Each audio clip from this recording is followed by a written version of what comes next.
عبداللہ اور امینہ کی شادی۔ حضرت محمد کا جنم آج سے قریب 1400 سال پہلے مکہ کے قریشی نامک قبیلے میں ہوا تھا۔ اس وقت مکہ میں پیگنس لوگ رہا کرتے تھے، جس کے ساتھ ساتھ پورے عرب میں کرسچینٹی، جوڈازم اور الگ الگ مذہب کے لوگ ایک ساتھ موجود تھے۔ جس وقت حضرت محمد پیدا ہوئے اس کی کوئی exact date of birth confirm نہیں ہے، کیونکہ ہر ہسٹورین نے اس کی الگ الگ تاریخ لکھی ہے۔ ایگزیکٹ ڈیٹ کیا تھی کوئی نہیں جانتا۔ اس کے علاوہ محمد صاحب کے والد یعنی پتا کا نام عبداللہ تھا اور ان کی والدہ یعنی ماں کا نام امینہ تھا۔ محمد صاحب ان دونوں کی پہلی اور اکلوتی سنتان تھے۔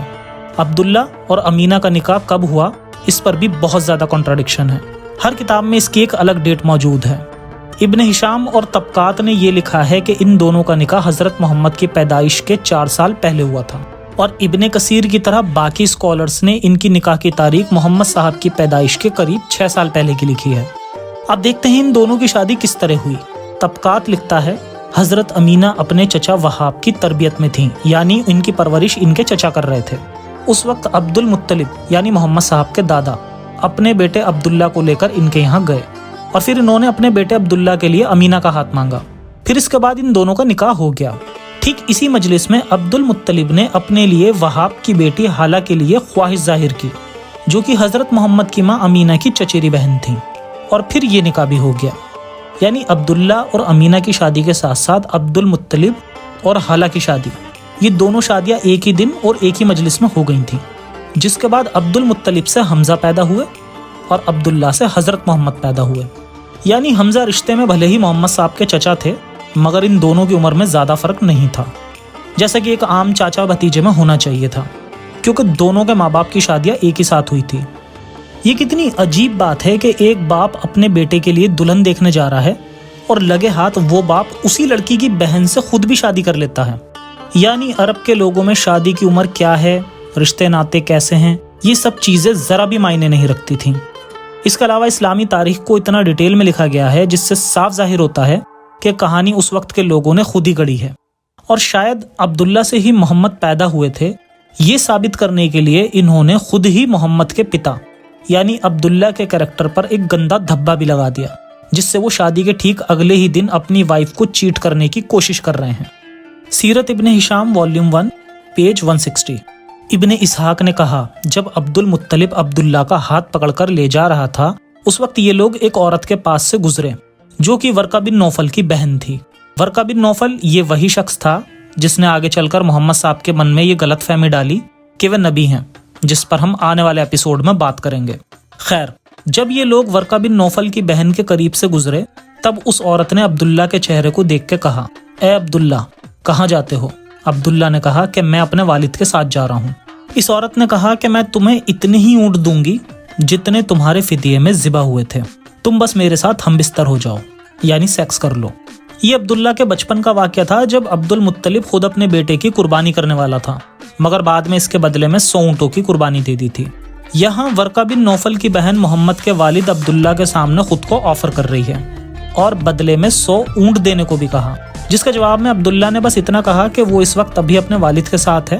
پھر ان کے والد انہیں لے گئے اور ان کا نکاح امینہ سے کرا دیا۔ نکاح کے بعد انہوں نے امینہ سے ہم بستری کی اور فوراً بعد ہی محمد امینہ کے حمل میں آ گئے، یعنی کہ گربھ میں آ گئے، جس کے بعد عبداللہ واپس اس عورت کے پاس چلے گئے جس نے اپنے آپ کو عبداللہ کے لیے پیش کیا تھا۔ عبداللہ اس عورت کے پاس گئے اور اس سے ہم بستر ہونے کے لیے تیار بھی ہو گئے، مگر اس عورت نے عبداللہ کو منع کر دیا اور کہا کہ اس دن مجھے تمہارے چہرے پر ایک نور نظر آیا تھا جو اب غائب ہو گیا ہے۔ اس کہانی سے پتہ چلتا ہے کہ محمد صاحب کو اسپیشل دکھانے کے لیے ان کے باپ پر اپنی وائف کے ساتھ چیٹ کرنے کی کہانی بھی ڈال دی گئی، اور ایک نہیں 2 کہانیاں۔ دوسری بھی دیکھتے ہیں۔ ورقہ بن نوفل کی بہن کی طرح اسی طرح کا ایک اور آفر فاطمہ بنت مورہ نام کی ایک عورت نے عبداللہ کو دیا تھا، اور عبداللہ دوبارہ اس عورت کے پاس جا کر اس سے کہتے ہیں کیا تم اس بات کے لیے راضی ہو جو تم نے پہلے کہی تھی؟ مگر اس عورت نے بھی دوسرے موقع پر عبداللہ کو منع کر دیا۔ یعنی عبداللہ اور امینہ کے نکاح کے بعد اب امینہ پریگننٹ ہو چکی تھی، اور اسلامک اسکالرز نے بھی لکھا کہ عبداللہ اور امینہ کی پہلی ہم بستری کے نتیجے سے ہی محمد پیدا ہوئے تھے۔ خیر، ان کا یہ نکاح زیادہ وقت تک نہیں چلا اور کچھ دن بعد ہی عبداللہ کا انتقال ہو گیا تھا۔